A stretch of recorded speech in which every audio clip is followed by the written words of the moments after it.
उनमें यदि गाय का गोबर रख दें तो उसमें पावर होती है, उस रेडिएशन को एब्जॉर्ब कर लेता है और वो आपको बचा सकता है। या जो 5G के रेडिएशन से बचने के भी इस तरह के उपचार बताए जाते हैं। इनके बारे में जानना चाहूँगा, क्या कुछ सत्यता हो सकती है इनके पीछे? देखिए, सत्यता आप साबित कर सकते हैं।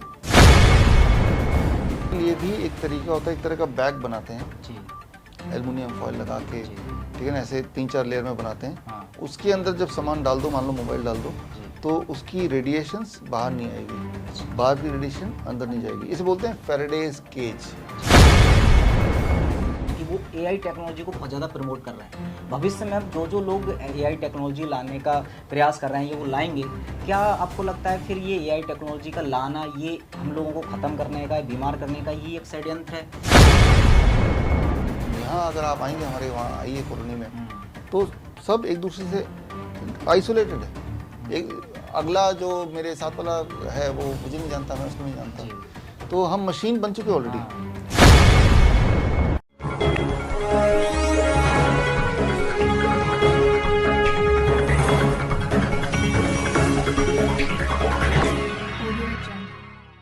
अच्छा, इसके समाधान के तौर पर कुछ लोग बताते हैं कि अगर अपने मोबाइल के, मुझे नहीं पता वो कितने सत्य हैं, लेकिन मोबाइल के कवर के पीछे आप तुलसी के कुछ पत्ते रख लें, या गाय के गोबर को काफ़ी ज़्यादा फेमस लोग बताते हैं कि जिन डिवाइसों में रेडिएशन ज़्यादा रहता है, उनमें यदि गाय का गोबर रख दें तो उसमें पावर होती है, उस रेडिएशन को एब्जॉर्ब कर लेता है और वो आपको बचा सकता है। या जो 5G के रेडिएशन से बचने के भी इस तरह के उपचार बताए जाते हैं। इनके बारे में जानना चाहूँगा, क्या कुछ सत्यता हो सकती है इनके पीछे? देखिए, सत्यता आप साबित कर सकते हैं। जैसे ये इलेक्ट्रोमैग्नेटिक फील्ड टेस्टर आप खरीद लीजिए, 2-2.5 हज़ार में मिल जाएगा।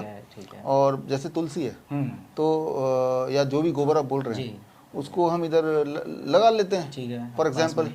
हाँ, जो भी रिकमेंड कर रहे हैं, फिर दोबारा टेस्ट कर लेते हैं जी। ठीक है ना। दैट इज़ वन वे कि भाई अभी उसके बाद भी इस माहौल में इलेक्ट्रोमैग्नेटिक फील्ड कितना है, ये वो अगर कम हो रहा है तो वो काम कर रहा है, राइट।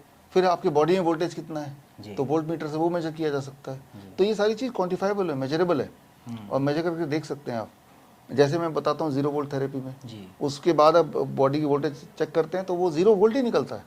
तो मतलब ये कि it can be measured, right. या आप मेजर करके देख सकते हैं। लेकिन हाँ, तुलसी काम करता है कि नहीं, गोबर काम करता है कि नहीं, ये मैंने करके देखा नहीं है। लेकिन इसके लिए भी एक तरीका होता है, एक तरह का बैग बनाते हैं एल्युमिनियम फॉइल लगा के, ठीक है ना, ऐसे 3-4 लेयर में बनाते हैं। उसके अंदर जब सामान डाल दो, मान लो मोबाइल डाल दो, तो उसकी रेडिएशंस बाहर नहीं आएगी, बाहर की रेडिएशन अंदर नहीं जाएगी। इसे बोलते हैं Faraday's cage. Faraday's cage, Faraday एक आदमी था जिसने ये डिस्कवर किया था। तो जैसे हम उस तरह का एक डब्बा, जैसे डस्टबिन होता है ना, वैसा एक डब्बा बना सकते हैं, और घर में सारे लोगों के मोबाइल उठा के उसके अंदर डाल दो। तो यानी कि मोबाइल के जो रेडिएशन है वो डब्बे के अंदर ही रहेगा, केज है ना, जैसे पिंजरा, EMF इलेक्ट्रोमैग्नेटिक फील्ड का जो पिंजरा है, राइट, वो फैराडेज केज।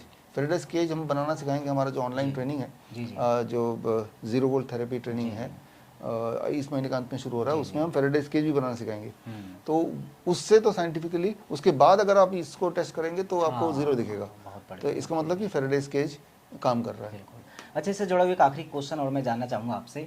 अब जैसा अभी आपने प्रूफ करके भी दिखा दिया कि ये जो डिवाइसेस जब से बड़ी हैं, इनके रेडिएशन या EMF हमारे लिए खतरा है और ये बढ़ता भी जाएगा। एक जो विश्व के बड़े बड़े रिचेस्ट लोग हैं, उनका एक प्रकार से उन्होंने मिशन या एजेंडा बनाया हुआ है कि वो एआई टेक्नोलॉजी को बहुत ज़्यादा प्रमोट कर रहे हैं। भविष्य में अब जो लोग एआई टेक्नोलॉजी लाने का प्रयास कर रहे हैं, ये वो लाएंगे। क्या आपको लगता है फिर ये एआई टेक्नोलॉजी का लाना, ये हम लोगों को ख़त्म करने का, बीमार करने का ही एक षड्यंत्र है? फिर उससे तो और ज़्यादा हानि होने वाली है, उसके बारे में आप क्या कहना चाहिए? हाँ, तो डेफिनेटली यस जी। और वो हम दलदल में फंसते ही जा रहे हैं। अगर आप बोलें, याद कीजिए, आज से कुछ साल पहले एक टाइम हुआ करता था, पेजर हुआ करता था, पेजर जो यहाँ हम लगा देते थे, जिसमें कोई ना कोई मैसेज आता था। एक टाइम था वो पेजर भी था, लोग PP फ़ोन बोलते थे, है ना, आज से 20-25 साल 30 साल पहले, कि आपका PP नंबर क्या है। मतलब PP का मतलब पास पड़ोस। खुद के पास फ़ोन नहीं है, पूरे रो में किसी एक के पास फ़ोन है, तो पास पड़ोस का नंबर हम देते थे, राइट। तो उसी से मैसेज आता था। तो वो दिन भी थे, उन दिन भी सारे काम हुआ करते थे, और ये दिन भी है। आज भी ऐसे गांव हैं जहाँ लाइट नहीं पहुँचती, आज भी ऐसे गांव हैं, ठीक है ना। तो आप वहाँ जाके रहिए, मुझे जाने का मौका मिलता है तो मैं जाता हूँ, और यहाँ रहिए। यहाँ अगर आप आएंगे हमारे वहाँ आइए कॉलोनी में, तो सब एक दूसरे से आइसोलेटेड है। एक अगला जो मेरे साथ वाला है वो मुझे नहीं जानता, मैं उसको नहीं जानता। तो हम मशीन बन चुके ऑलरेडी, राइट। किसी घर में कोई डेथ हो जाती है तो किसी को परवाह नहीं है, कोई मतलब नहीं है, अच्छा है तो भी नहीं, अच्छा मतलब खराब है तो भी मतलब नहीं है। तो ऑलरेडी आप रोबोट बन चुके हैं एक तरह से, क्योंकि आप मशीनीकरण हो गया है।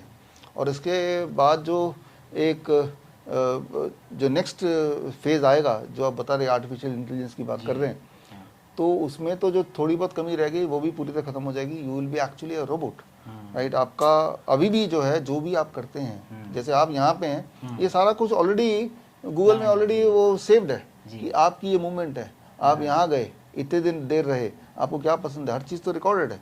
यानी कि आप फ्रीडम में नहीं है, you are being watched every moment, right. आप ज़मीन से नहीं जुड़े, आप आसमान में हवा में कहीं लटके हुए हैं। तो ये एक षड्यंत्र है और इसमें हम फंसते जा रहे हैं अपनी एक्शन की वजह से। इससे बाहर निकलने के लिए रियल वर्ल्ड में आना पड़ेगा। जैसे कि अभी कल हमने डिसाइड किया कि भाई हम ऑनलाइन एक जूम लेते हैं, बट देन आपने डिसाइड किया नहीं भाई दूर से भी आना पड़े तो हम फिजिकली मिलेंगे। तो ये जो एक एटीट्यूड है कि दोबारा फिजिकली ही रहना है, ऑनलाइन मिनिमाइज करना है, उसको थोड़ा सा विरोध करना है, उसके डिस्कम्फर्ट्स या उसके जो डिसएडवांटेज को समझना है, समझाना है, उसके हेल्थ कॉम्प्लिकेशन समझाना है, वो चीज़ें ज़रूरी है हमें लोगों तक पहुंचाने की, और तभी हम इससे बच सकते हैं। बिल्कुल, टेक्नोलॉजी पर ज़्यादा डिपेंडेंसी को जितना कम कर सकें वो ये एक षड्यंत्र का इसका समाधान है। यस यस, बिल्कुल। तो चलिए, आपने जानकारी दी इसके लिए बहुत बहुत धन्यवाद। Thank you. रोक करके फटा